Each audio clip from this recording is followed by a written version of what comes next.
Hello and welcome to this video where I have a little look at a magazine supplement that I got 18 years ago in the build-up to the release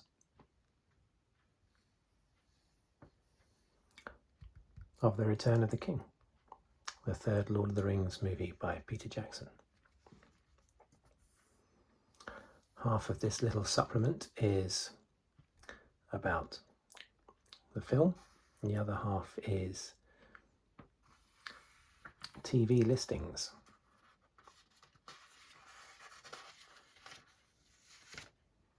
So we will just cover the first half. I haven't opened this for a long time, actually, probably since I bought it. Let's have a look. Aragorn on the front, of course, with Anduril. I have one of these full-size Anduril swords. Very heavy. Doesn't have a pointed tip, of course, or a pointed edge, or a sharp edge, for obvious reasons. But yes, I do have one of those. Very long, very heavy.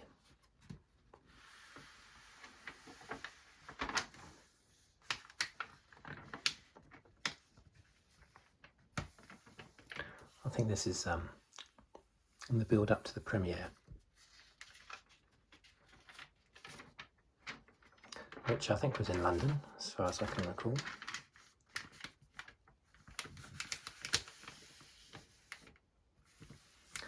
Liv Tyler, who played Arwen, a character fleshed out quite a lot in the films, but not much presence in the books. A little bit, but not much.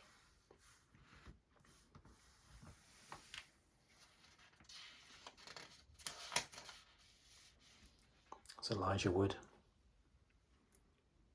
I don't know if he's well, he seems to be signing an autograph there, but it almost looks like he's being dragged into the crowd by a group of young ladies by his legs or something.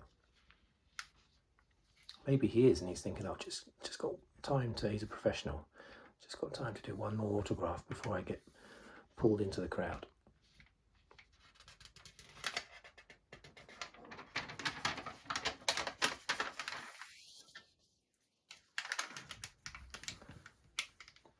That's the the Hobbit, the four hobbits there. Elijah Wood. As Frodo, you've got Sean Astin as Sam. You've got Billy Boyd as Pippin, wasn't it? And I've forgotten his name. There's Merry. I'll have to come back to that. I've forgotten his name.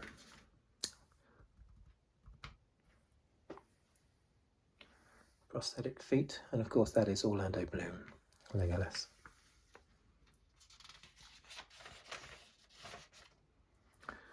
Doesn't look much like Gandalf, does he? Sir Ian McKellen, but there he is. Always a bit of a flamboyant character.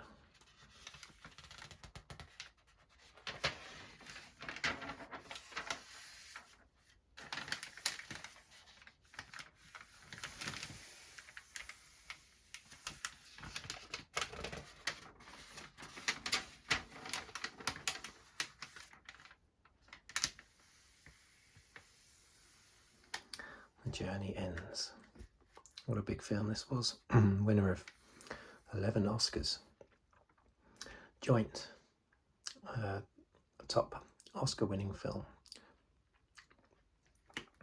along with Ben-Hur and Titanic. Although Return of the King wins on bonus points, because it actually only had 11 nominations. The other two films had more nominations. So Return of the King had 11 nominations and 11 wins. I think that beats the other two films.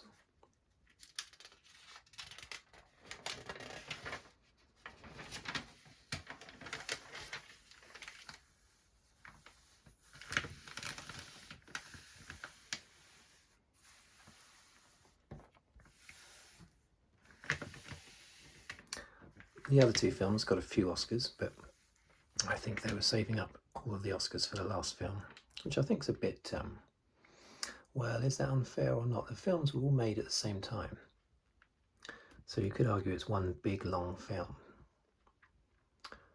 So the jury's out as to whether or not they should have treated them as separate films at the Academy Awards, or just done what they did and loaded up most of the Oscars on the last film.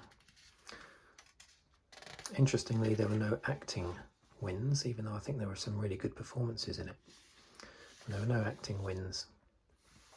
And only, I think, one nomination, and that was Ian McKellen as Gandalf. I think he got a nomination in Fellowship of the Ring. I'm not sure if he did for Return of the King.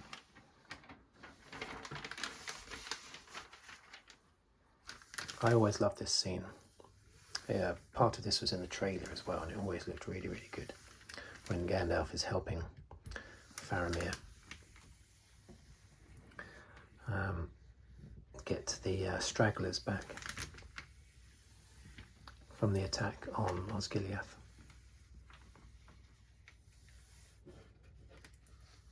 Really good scene.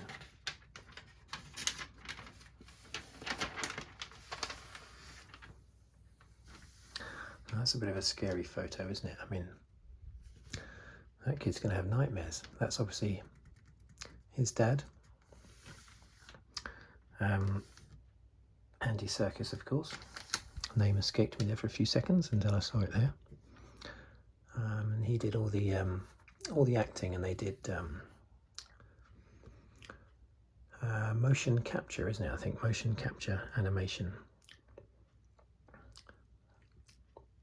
to superimpose the image of Gollum over Andy Serkis.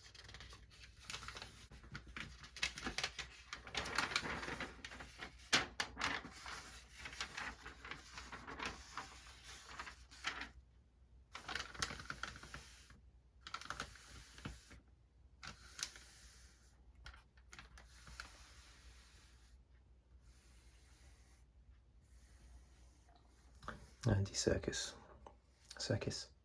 gradually changing.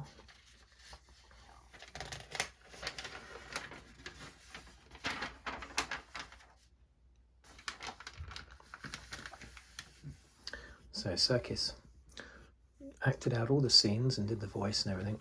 In fact, I think he did the voice for Gollum. The final voice was also Serkis for the film. But he did all the acting, and then they superimposed Gollum over the top using, I think it's called motion capture.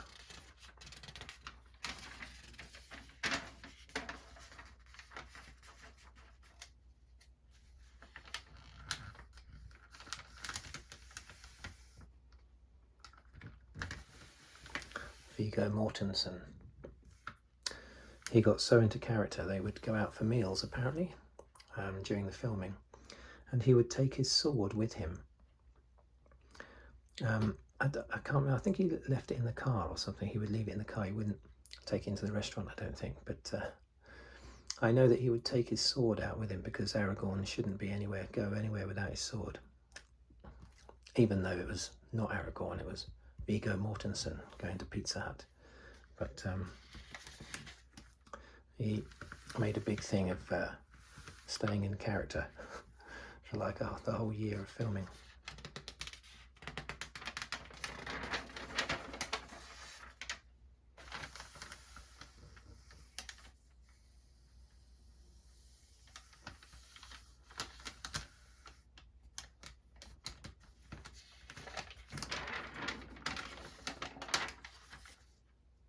That's a lovely image. That's the sort of picture I show my kids when they're refusing to clean their teeth. These sort of pictures. Denethor, played by John Noble.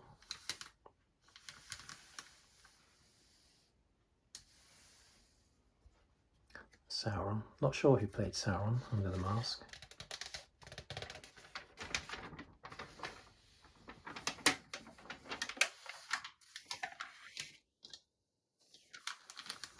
at those hands. I love the way they did the ring wraiths. The 9 riders. They did it really, really well. Really creepy.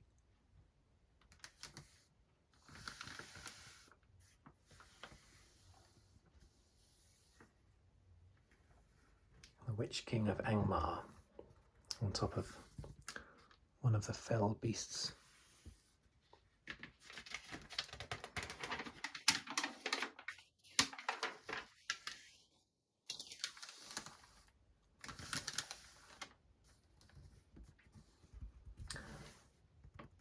What's that guy's name? Urban, isn't it?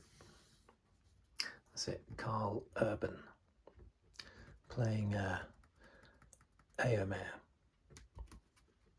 Bernard Hill playing Theoden.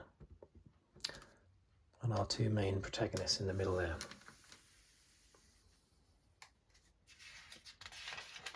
Not forgetting Shelob.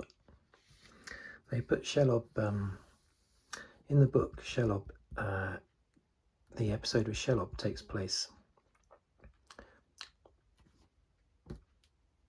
at the end of the 2 Towers. But they felt there was too much going on in the 2 Towers with the big Helm's Deep battle and everything, so they thought they would shift that scene to the Return of the King, early on in the Return of the King.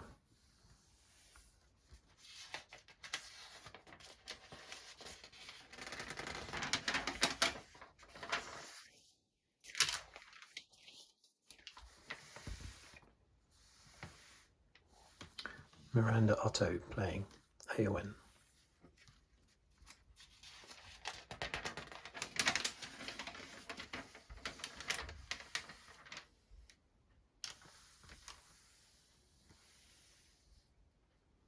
And of course Orlando Bloom. I thought that was a very good performance. He was pretty much unknown before that.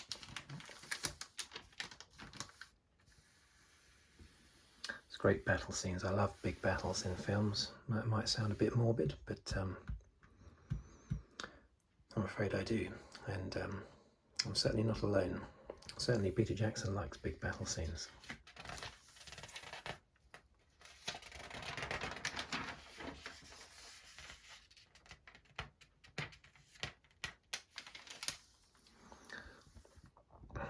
Yeah, Peter Jackson says, director Peter Jackson used to be a big fan of The Lord of the Rings, but after 6 years spent on the most epic film project the world has ever seen, his feelings towards J.R.R. Tolkien's trilogy have changed. The books have been spoilt for me now, he sighs. I'm sure if I went back to read them, I'd pick out things, little bits and pieces, and just think, I wish I'd put that into the films. Yeah, that's the problem, isn't it? The Lord of the Rings has now become, he's no longer a spectator to the Lord of the Rings, he's a creator.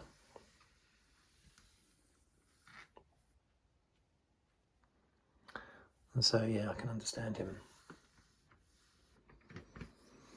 noticing things and critiquing his own films whilst reading the book, instead of just being a completely disconnected audience, which is what he was before he made the films.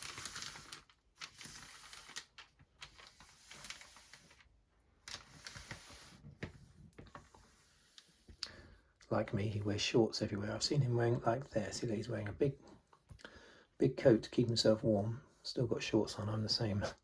My legs never get cold, but my top half does.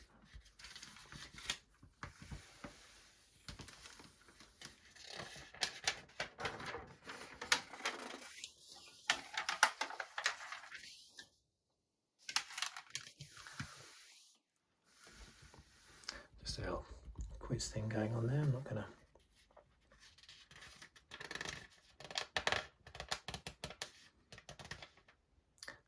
I could have a go at that quiz at some point. Where and in what year was J.R.R. Tolkien born? Well, I know he was born in 1892 in England. Don't know where.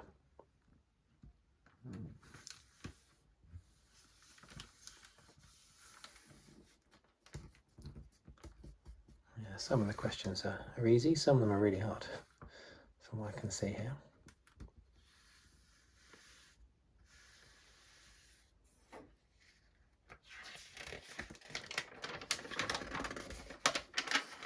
Oh yeah, now this guy is Royd Tolkien, the great-grandson of J.R.R. Tolkien. He went to the set and he ended up being an extra. I think he played an elf in one of the battle scenes. The great-grandson of Tolkien. I think he's the only member of the family that approves of the films, actually. No one else in the family does. Because, of course, they're perfectionists. And they probably feel that it can't really be turned into a film, not even 3 films, because you can't get enough of their book in to the films. But I'm a lover of the books and a lover of the films. I think the films complement the books really well.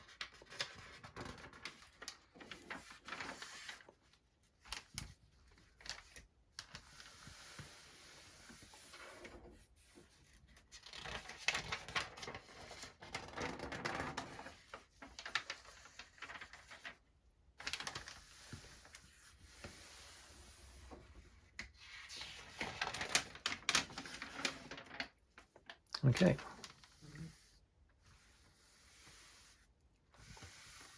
The rest of it is just the sort of TV times, radio times as we would traditionally call it in the UK, even though it's mostly TV, of course. In America you would call it a TV guide, wouldn't you? On one of my trips to America I bought one of those teeny tiny TV guides, and I thought it's quite neat and compact how small they are, aren't they? Or they used to be. I'm not sure if they still are. Neat, compact little things they are in America. Anyway, there you are. Lord of the Rings magazine supplement from the 7th of December 2003. Hope you enjoyed that little flick. If you'd like to subscribe, please do so. I'd be extremely happy if you did. And thank you for watching and listening, and I will see you on the next video.